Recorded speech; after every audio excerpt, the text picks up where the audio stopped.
Aujourd'hui j'ai programmé de partir en soirée avec 3 potes à moi que j'ai souvent l'habitude de côtoyer. C'est le jour J, faut que je me sape comme un gentleman. Pour nous l'entrée VIP avec bouteille offerte. On a tout ce qu'il faut pour s'envoyer en l'air.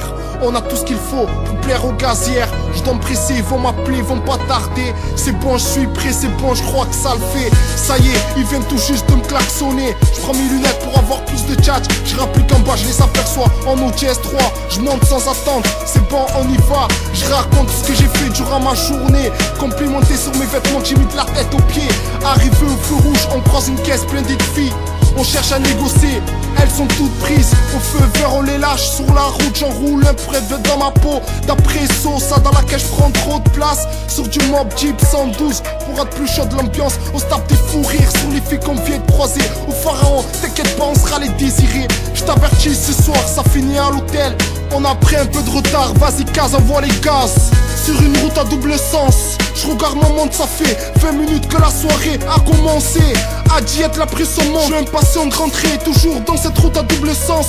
Une voiture devant nous ralentit, nous on décide de la doubler, mais un camion nous vient de face.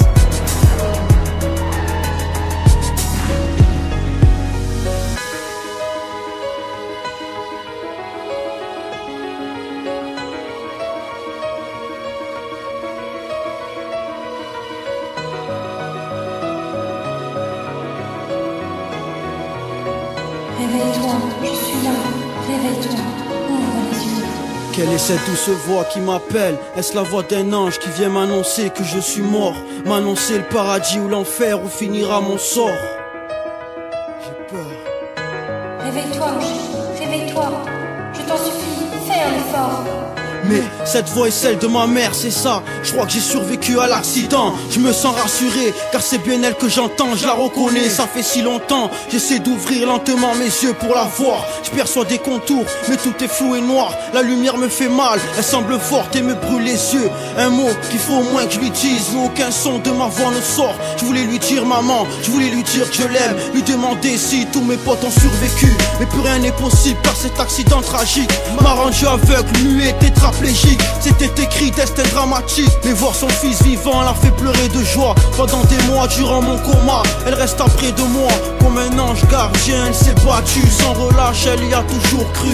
Désormais seul, cloué dans mon lit, les jours passent moins vite. Les nuits sont longues, paralysées dans ma tête, tout s'agite. Je me languis qu'une chose, c'est que ma mère vienne me rendre visite. Et puis un jour comme d'hab, elle prend ma main et la serre fort. Et là je me dis que cette fois, je dois à tout prix faire des efforts pour qu'elle soit fière de moi. Et comme par miracle, je fais pression sur sa main avec mon pouce droit. Et c'est comme ça qu'après plusieurs mois, on a trouvé un moyen de communiquer. Le truc c'était de me prendre la main, de me réciter lentement une à une les lettres de l'alphabet. Avec mon pouce j'appuyais quand la bonne lettre venait. Je me souviens des premiers mots que j'ai épelés. M, A, N, A, N. Mon Dieu, tu parles. Ça y est, mon chéri, on a réussi.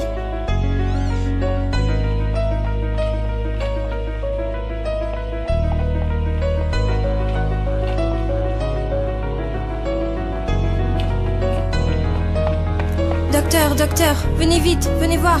On a réussi, mon enfant reparle. Calmez-vous, détendez-vous, madame. Vous dites que votre enfant reparle, mais c'est impossible. Je vous le jure, docteur, venez voir. Il s'est remis à parler. C'est incroyable. Écoutez-moi, je sais que c'est très dur à entendre. Je vais être très dur avec vous en vous disant la vérité. Votre fils ne sera plus comme avant. Il ne bougera plus, il ne parlera plus. Il est condamné. La porte entrouverte, des voix murmurent que pour m'en sortir rien n'est sûr, voire même impossible. Destin dramatique, on est, on vit, on meurt. Découragé par tant d'efforts, ce brin d'espoir s'enterre. Destin dramatique, corps médical, infirmière essaie de faire de leur mieux pour me remonter le moral. Au point où je suis, même les mots du maire ne suffisent pas pour apaiser tout mon mal. La situation devient chaotique, le poids de ma souffrance pèse lourd pour l'entourage. Pèse lourd comme un barrage au droit de vivre d'une mère qui s'est consacrée jour et nuit au handicap de son fils. Un handicap qu'a fait de moi un homme dépendant des autres, ayant toujours besoin de voir mes potes dépendant des autres. J'ai perdu le goût de vivre tout en perdant mes proches, tout en perdant mes membres. Cloué 24 heures sur 24 sur un lit d'hôpital. D'une simple soirée banale, la vie peut être brutale. Je me sens comme incarcéré, considéré comme inactif. Autour de moi plus rien de positif. Quitter ce monde prématurément serait plus réaliste. Une décision est prise, dès la prochaine visite de ma mère je lui ferai part de mon sentiment de quitter ce monde. Rejoindre là-haut tous mes proches déchus, rejoindre là-haut tous mes proches perdus. L'issue est fatale, destin dramatique, la vie se montre brutale. Tellement de peine dans les yeux d'une mère est insupportable. Au final un cœur cessera de battre et leur peine de s'accroître.